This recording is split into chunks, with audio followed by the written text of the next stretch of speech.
Sir నమస్కారం sir. నమస్తే. Sir బాలీవుడ్‌లో మరో 'చావా' తరహా సినిమా ఒకటి రాబోతుంది. 'కేసరి వీర్' అని టైటిల్ పెట్టారు. ట్రైలర్ కూడా రిలీజ్ చేశారు. ఆల్రెడీ 'చావా' సినిమా క్రియేట్ చేసిన ప్రభంజనం గురించి ప్రత్యేకంగా చెప్పుకోవాల్సిన పని లేదు సార్. మరి ఇప్పుడు ఈ 'కేసరి వీర్' సినిమా సంబంధించి ఎవరి కథను బేస్ చేసుకొని సినిమా తీస్తున్నారు? మరి ఏ రకంగా స్టోరీ ఉండే ఛాన్సెస్ ఉంది? మరి సినిమా ట్రైలర్ కూడా రిలీజ్ చేశారు కదా! అది మీకు ఎలా అనిపించింది సార్? అంటే సోమనాథ్ దేవాలయం తాలూకా వ్యవహారం మీద సినిమా ఉండబోతోంది అనేది మనకు ట్రైలర్‌లో స్పష్టంగా అర్థమైంది. హ్మ్. అంటే సోమనాథ్ దేవాలయం మీద రకరకాలుగా దాడులు జరిగినాయి. గజనీ కాలంలో దాడులు జరిగినాయి. ఖిల్జీ కాలంలో దాడులు జరిగినాయి. వీళ్ళిద్దరికంటే ముందు కూడా అరబ్ సైన్యాలు అక్కడ ఆలయాన్ని ధ్వంసం చేసినట్టుగా మనకి చరిత్ర చెప్తోంది. ఇలా దాదాపు లభిస్తున్నటువంటి చరిత్ర ప్రకారమే దాదాపు 5, 6 సార్లు దాని మీద దాడులు జరిగినాయి. ఔరంగజేబ్ కూడా దాడి చేశాడు అనేది ఉన్నటువంటి విషయం. అలాగే ఖిల్జీని మెప్పించటం కోసం ఒక సైన్యాధ్యక్షుడు అక్కడ ఉన్నటువంటి శివలింగాన్ని ముక్కలు చేశాడు అనేది కూడా చరిత్రలో ఒక నిక్షిప్తమైనటువంటి ఒక విషయం. ఈ నేపథ్యంలోనే గజనీ రోజుల్లో అక్కడ ఆలయం మీద జరుగుతున్నటువంటి దాడుల్ని ప్రతిఘటిస్తూ అక్కడ ఉన్నటువంటి ఒక రాజపుత్ వీరుడు తిరుగుబాటు ప్రకటించి, గోపాల్ అతని పేరు, అతను తిరుగుబాటు ప్రకటించి యుద్ధం చేశాడు అనేది కూడా చరిత్రలో ఒక విషయం ఉంది. ఇలా ప్రతి సందర్భంలోనూ ఆలయాన్ని కూల్చడానికి జరిగినటువంటి ప్రతి ప్రయత్నంలోనూ అప్పుడు అరబ్బులు చేసినప్పుడు, తర్వాత చాళుక్యుల కాలంలోనూ అక్కడ రకరకాలుగా పునర్నిర్మాణం కూడా జరిగింది. ఎప్పటిదాకా పునర్నిర్మాణం జరిగిందంటే ఈ మధ్య కాలంలో కూడా ఆలయ పునర్నిర్మాణం జరిగింది. ఏది దిగ్విజయ్ సింగ్ ఆధ్వర్యంలో కూడా జరిగింది. కాబట్టి సోమనాథ్ ఆలయం మీద జరిగినటువంటి దాడులు అది శివుడి మీద జరిగిన దాడిగా, పైగా రావణుడు వచ్చి అక్కడ పూజలు చేసుకున్నాడు అనేది కూడా ఒక పురాణ కథ ఉంది.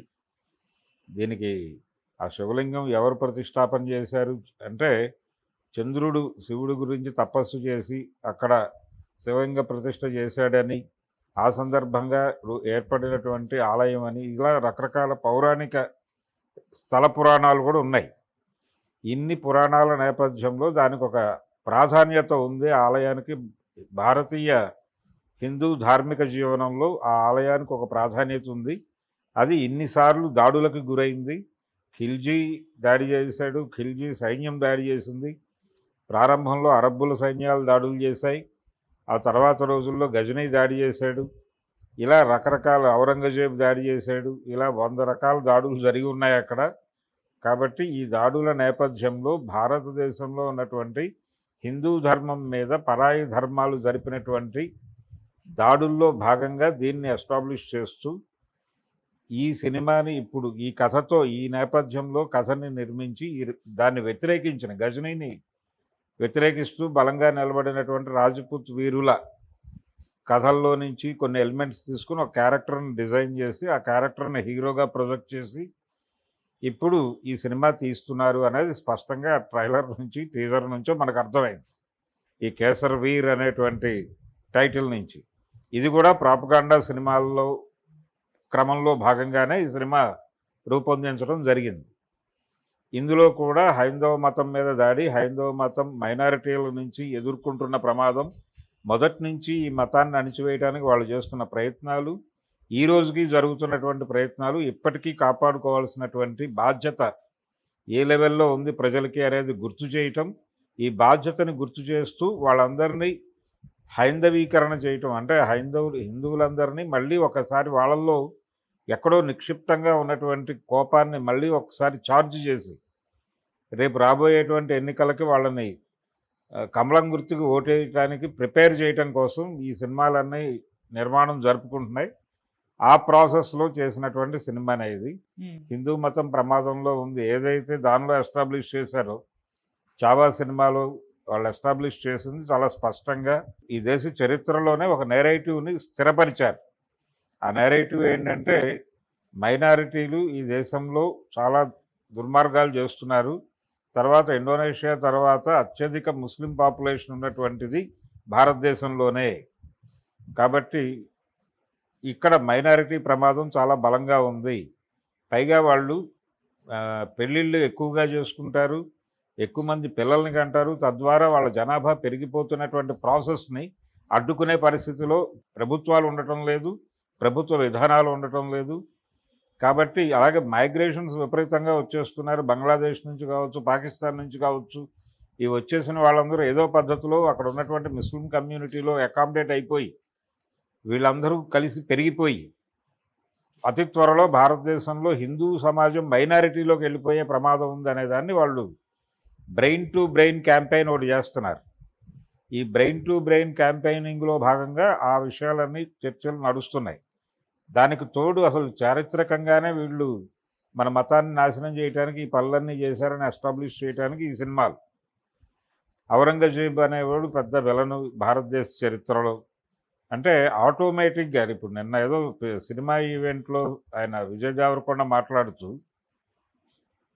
ఆ రోజుల్లో నేనుంటే ఔరంగజేబుని అంతు చూసేవాడిని అన్న టైప్లో మాట్లాడాడు. ఔరంగజేబుని విలన్ అనేటువంటి నేరేటివ్లో మాట్లాడాడు. ఈ నేరేటివ్ ఎక్కేసింది జనాలకు. హిందూ హీరో శివాజీ, ముస్లిం విలన్ ఔరంగజేబ్ అనేటువంటి ఒక నేరేటివ్ని జనం బుర్రలో స్థిరపరిచారు. నిజానికి ఔరంగజేబు కూడా ముస్లింల మీద దాడులు చేశాడు. గోల్కొండ నవాబ్ మీద దాడి చేశాడు, ఇక్కడ మసీదు కూల్చాడు. ఈ చరిత్రలు అన్నీ ఉన్నాయి. అది ఆయన రాజ్య విస్తరణ కార్యక్రమంలో భాగంగా సౌత్కి ఎక్స్పాండ్ అవ్వడం కోసం ఆయన ఎక్కువ రోజులు గడిపింది దక్కన్లోనే.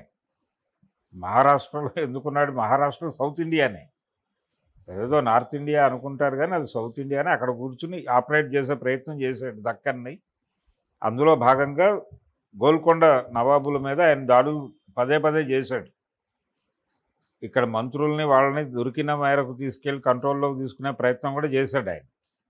ఇవి మాట్లాడరు. అలాగే ఆయన కట్టించినటువంటి ఆలయాలు ఉన్నాయి, వాటి గురించి మాట్లాడరు. ఆయన సైన్యంలో ఉన్నటువంటి హిందువుల గురించి మాట్లాడరు. కీలక నిర్ణయాలు తీసుకునేటువంటి పొజిషన్స్లో కూడా ఔరంగజేబు ప్రభుత్వంలో హిందువులు వ్యవహరించారు. అలాగే శివాజీ సైన్యం, శివాజీ కూడా ఆయనేమి హిందూ ధర్మోద్ధారకుడు కాదు. ఆయన ఒక మున్సబ్దారు, సాధారణ మున్సబ్దారు నుంచి రాజుగా తాను ప్రమోట్ చేసుకోవడం కోసం జరిపినటువంటి ప్రయత్నంలో భాగంగా చాలామందిని గాయపరిచాడు. ఆ గాయపరిచిన వాళ్ళందరూ ఔరంగజేబుని ఆశ్రయించి ఔరంగజేబు ద్వారా ఇతన్ని కంట్రోల్ చేయడానికి ప్రయత్నం చేశారు. ఈ ప్రయత్నంలో భాగంగా చివరికి శివాజీ రాజ్యం ఎవరి హస్తగతం అయిందని చూస్తే పీష్వాల హస్తగతం అయింది, ఔరంగజేబు హస్తగతం కాలేదు. ఇది చరిత్ర స్పష్టంగా చెప్తున్న విషయం. పీష్వాలు అంటే ఎవరు? వాళ్ళు బ్రాహ్మలు. కాబట్టి బ్రాహ్మల హస్తగతం అయింది రాజ్యం. బ్రాహ్మల హస్తగతం అయ్యి ఇప్పుడు బ్రాహ్మలే శివాజీని తమ నాయకుడిగా, తమ హీరోగా ప్రొజెక్ట్ చేసేసి ఔరంగజేబుని విలన్గా ప్రొజెక్ట్ చేసి ఒక నేరేటివ్ని ప్రజల బుర్రల్లో పంప్ చేసేసారు. అది స్థిరపడిపోయింది. ఈ స్థిరపడిపోయిన సినిమా ఎలాగైతే చావా చూసారో ఇప్పుడు ఈ వీర్ సినిమా కూడా అలాగే చూస్తారు. ఈ కేసర్ వీర్ సినిమా కూడా రాజ్పుత్ వీరులు ఆ రోజుల్లో గజనీని ఎదుర్కోవడానికి చేసినటువంటి యుద్ధాలు, వాళ్ళని ఎలా చంపేశారు, ఇవన్నీ చెప్పడం ద్వారా మైనారిటీ ఇస్లాం నుంచి ఉన్నటువంటి టెర్రరిస్ట్ యాక్టివిటీ, వాళ్ళు విధ్వంసకారులు ఎవరినైనా చంపేస్తారు నిర్దయగా